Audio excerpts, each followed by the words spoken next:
It is a belief universal among human males that he who picks up the biggest rock is most worthy of getting his own rocks off.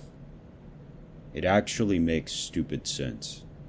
This rock is a hunk of the thing that we're standing on. By picking it up, I show that I'm strong enough to support a family. The Manhood stones, or Clach Cuid Fir in Gaelic, have been used for hundreds of years as rites of passage and bragging concurrently. Each Scottish clan had their own local stone that young lads had to lift to their waist to be accepted as men in the community. The 260-pound Inver stone was being hefted as early as the 18th century. It was a much better distraction than listening to Adam Smith drone about the invisible hand, which I doubt ever helped anybody lift anything. The smooth McGlashan stones were carved as loose replicas to be hefted in the Highland Games and quickly appropriated by strongmen. The 1986 World's Strongest Man introduced the Stones of Strength. This first event involved lapping and loading 5 stones of increasing weight onto podiums. You know how this goes. As the weight increases, the height of those podiums shrinks. John Paul Sigmarsson toted them handily on his way to victory over defending champion Jeff Capes. The stones reappeared closer to their point of origin at the Pure Strength Challenge the following year. The competition was hosted in the shadow of Huntly Castle in Aberdeenshire, Scotland.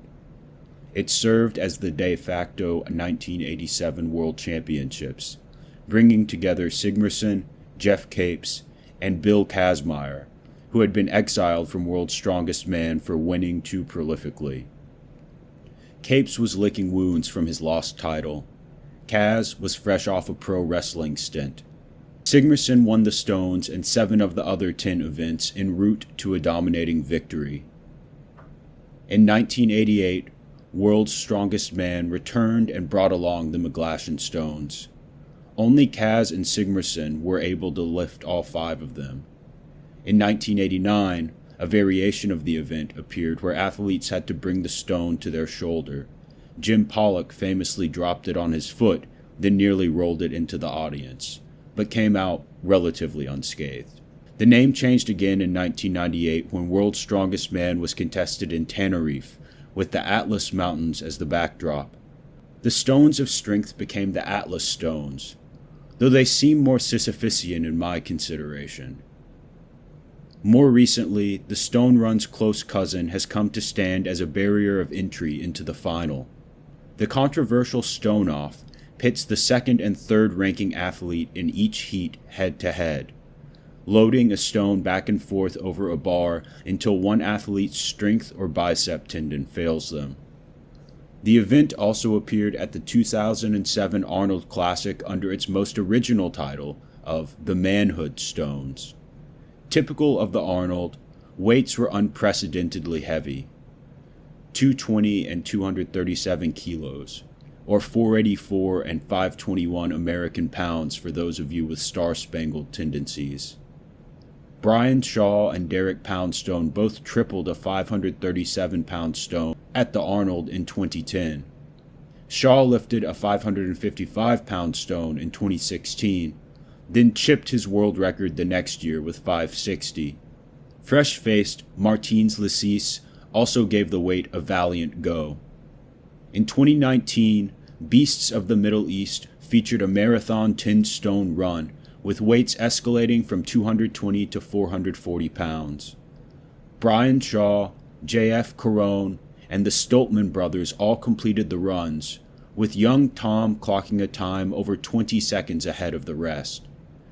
The Stones favored the Scottish heritage of young Stoltman, who would become the first man to break the 600-pound barrier. More recently, he's lapped a 660-pound stone. More on him and his rocks in a moment. The Stone Race has long stood as the closing event of World's Strongest Man. Many competitions have come down to that final platform. 1993 was the first year where every athlete completed the stone run. Gary Taylor beat out Magnus Ver Magnusson by milliseconds to claim the title. The following year, Magnus was tied for first with Manfred Hurl going into the stones. Both athletes were milliseconds away, but this time Magnusson was the one taking the win. In 2006, Phil Pfister clinched a legendarily skin-tight win over Mariusz Pudzianowski. In 2019, the stones were where Martins beat out Mateusz Kieliszkowski for his first world title. In 2021, Tom Stoltman entered the stones with a 1-point lead over four-time champ Brian Shaw. This was perhaps the first time, aside from Half-Thor, when Shaw had faced off with someone of his own geological size. The 6'9" Stoltman one-motioned all but the final stone to overthrow the legend and clinch his first title. Fitting that the first ever Scotsman to win World's Strongest Man seized it with stones that have their spiritual home as man-makers in his country's highlands. Since then, Tom has set and broken world records in the stone and picked up 2 more world titles. Tom's current mark stands at 630 pounds, smoothly loaded over a 48-inch bar. While most strongmen methodically lap the stone and crush it into their torsos before loading it, Stoltman just sort of picks it up. The wingspan on this lad.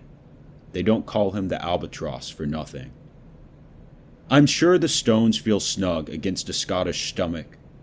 We might speculate that some degree of magnetism is achieved when they come close to Scottish blood, the opposite of the way Sting glows when orcs are creeping up on Bilbo. If you want to load stones, please wear a shirt and elbow sleeves. There's no need to get staff or a Brazilian wax from Old Tacky. Many a stone from OSG is barbed with the chest hair of Nikolai Myers. Not trying to yuck your yum, but please do be hygienic. Thanks for watching. In the butchered words of the immortal Musashi, the purpose of today's training is to defeat yesterday's understanding. Get the hell out of here and start humping rocks.